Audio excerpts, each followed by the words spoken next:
Now, when you were a kid, though, right? Like, what did you want to be when you grew up? I wanted to be a medical doctor. Is that right? I really wanted to be a medical doctor. Okay. But that's a fun story because in high school, I was in an AP biology class, which was like a big stamp of honor at the time. And the program I was in, it was actually over at Agora High School at the time. There was a teacher who had a connection, somehow could pick up cadavers. Okay. And they brought out the cadaver. I couldn't handle it. And that ended any anticipation of a medical career. I thought about becoming a vet, had the same aversion to blood and icky things. Yeah. So I decided mental health might be the way. Mental health And nonprofit work and community work might be the way to go. Yeah. Now, mental health. Let's talk about that for a second.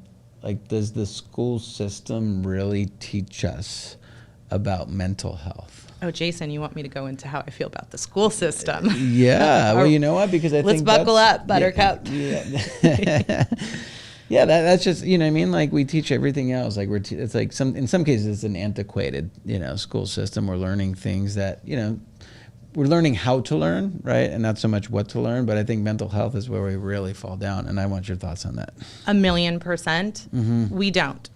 The way the system is currently set up is archaic. It was, if you look into the history of education in the United States, it started with like, okay, young people should be educated and we should be responsible for educating them, we being like at the government level. And so we set these parameters in place, but it has not been reviewed since the early 1900s, essentially. We've made some changes throughout the years, but it's really focused on this industrial idea, like take these steps, go up this ladder, and then go into a factory. And it doesn't focus on individual learning needs, different approaches, and then, of course, the mental health piece. We do not foster that at all in the system.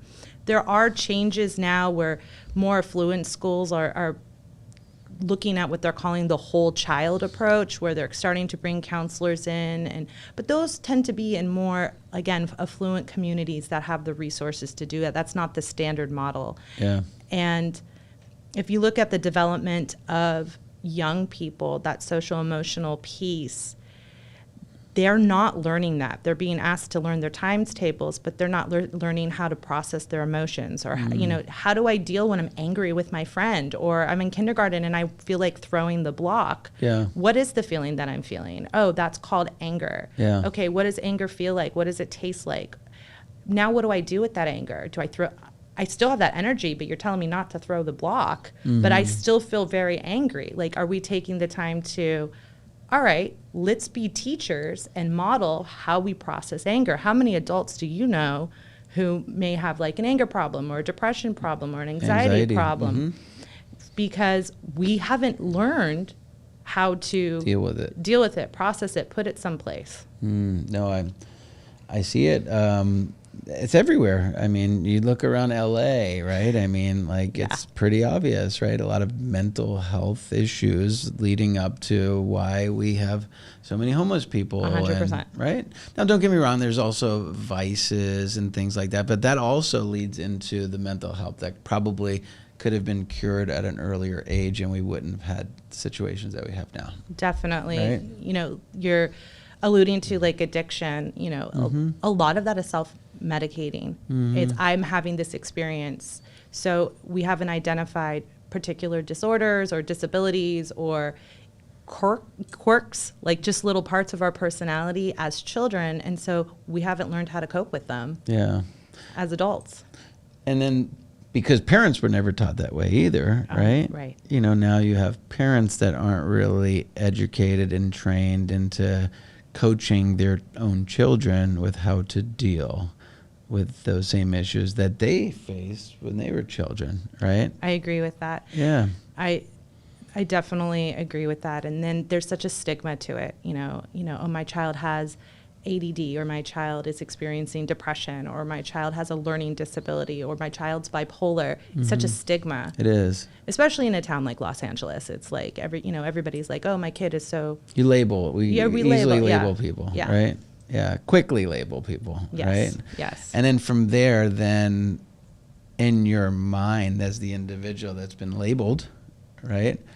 Now you start to associate and you start to believe what you've been labeled as, right? And then you start to manifest it that way, right? You start to act that way because that's how you've been labeled, right? You're right on. And that's like part of the spiritual work that I do. I work with people is exactly what you're talking about, is that we have taken on this role, this label of who you are, whether it's good or bad, it doesn't matter. We've told a story to ourselves, like it's good to be this, or it's bad to be that, or I'm bad because of that. Yeah. And working to kind of shed that and separate that. I'm doing that in myself right now. Like, I'm this, I'm that. It's like, I'm just a human being trying to figure it out just like the rest of us. I'm just in existence. I'm not this label that's been placed on me. And it's so hard to break those early labels, to run from them.